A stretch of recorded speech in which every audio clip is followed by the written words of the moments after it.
When it comes to people struggling with meditation, I think there are 3 essential misconceptions that can make it very hard for us to meditate. And I want to cover them in this video and help you understand why they exist. And then at the end of the video, I also want to talk about 2 things that can make it way easier for us and that can support us in actually practicing meditation. So this first misconception is that people think that they need to somehow stop their thoughts, that they need to empty their mind and then just sit there with a blank space or something like that. But this is essentially wrong, because meditation is not really there to get rid of something, at least not in an active way, maybe also as a byproduct.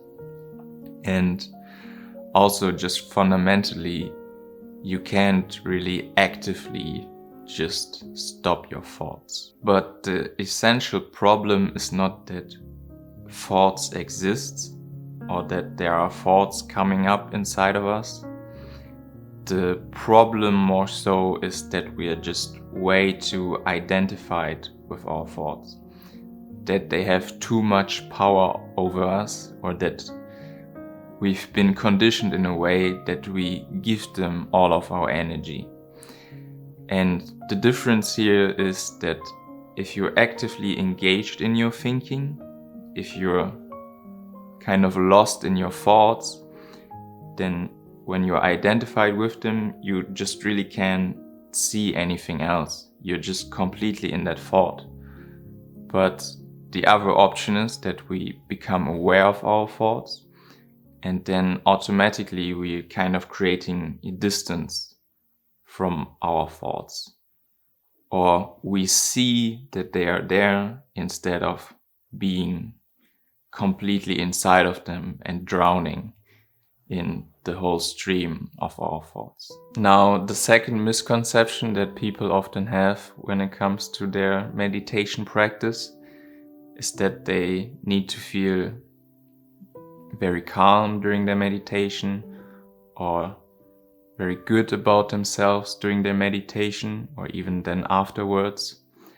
And in the same way that meditation is not about getting rid of something, like your thoughts, it's also not about achieving something or gaining something, like joy or ecstasy, or just in general very pleasant feelings or sensations, a very pleasant experience.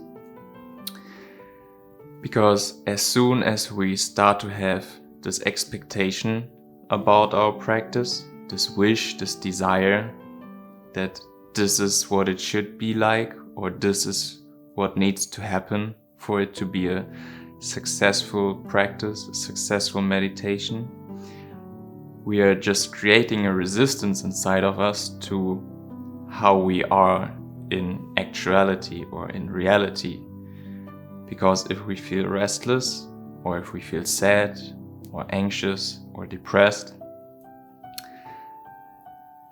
then if we start to tell ourselves, oh, this is not okay right now because I need to feel calm and I need to feel good, then we are just suppressing the way we are. We are just creating a lot of tension inside of us, and we are not really able to just observe ourselves, to just witness ourselves, to just be with ourselves, because we are essentially telling ourselves or thinking that we need to be somewhere else, or that the way we are right now is just not okay and we need to change. We need to fix something about ourselves or change something about ourselves. Then the third misconception people sometimes have about their meditation practice is that they think or that they presume that they are doing something wrong, or that they are not able to practice meditation in the right way. So, for example, if you practice breathing meditation, you have heard that you're supposed to be aware of your breath when you're breathing in and when you're breathing out. And then as soon as you're distracted, as soon as you're thinking about something, or as soon as you're getting lost in your feelings or something else, you're just supposed to come back to your breath. And when you're then practicing for, let's say, 10 minutes, you have a 10-minute meditation, and then during that time, you're only aware of your breath for maybe 15 seconds, and the rest of the time you're just sitting there and thinking about stuff, and you're just lost in your thoughts. If that happens, it's understandable to think, oh yeah, I'm just not able to do it right, I can't really do this, maybe I'm just doing it wrong, I don't really know how to get back to my breath.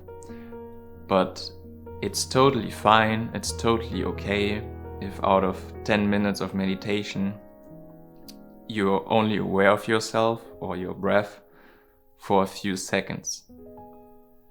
Because it's hard to get back to our breath all the time if we have never really practiced it a lot, or just to be aware. But if we practice for 10 minutes and just once in those 10 minutes we come back to our breath when we realize that we are lost in our thoughts, that's already an incredible achievement, and that's already great in itself. And even if in 10 minutes we start our meditation and we never come back to our breath, and then after meditation we realized, oh, I've been thinking for the whole time, it's also okay. Then you just practice on the next day, and then the next day, and eventually you will be able to come back to your breath. And eventually you will be able to come back to your breath more often and more often. But if we start to think, oh, I'm doing this in the wrong way and I'm not able to do this, we're just thinking again. We are just presuming things again, and we are again not really acknowledging the way we are right now. And I think another thing that can lead us to struggling with meditation is that the technique that we chose for us may be a bit too hard for the beginning of our meditation journey, or that it doesn't favor our natural inclinations that we have or that we developed and picked up through our lives. In the sense that some people may prefer walking meditation, especially at the beginning. Some people may prefer sitting meditation. And I also saw this myself when I gave my first meditation course at the end of last year, where we had 8 different modules, and this course was designed for beginners. And in each different module, we were exploring a different technique. And there I also saw that some people struggle with certain meditations or techniques, while others thrive or find it very easy with the same technique. So if you have a certain technique, and when you, at least intellectually, have come to understand these different misconceptions about this practice, I think the most important thing is just to practice meditation regularly, in best case scenario every day, and 5 minutes are already enough for the beginning. Even less are okay, and then eventually after some time you can maybe practice for 10 minutes a day and then 20 minutes per day, and just build that up slowly. And yeah, I also have different guided meditations on my channel. Here's a playlist for them if you want to try them. And something that can also help are different meditation apps with guided meditations that make it easier for us to practice. And yeah, I think eventually we will struggle less and less and really understand what meditation is about.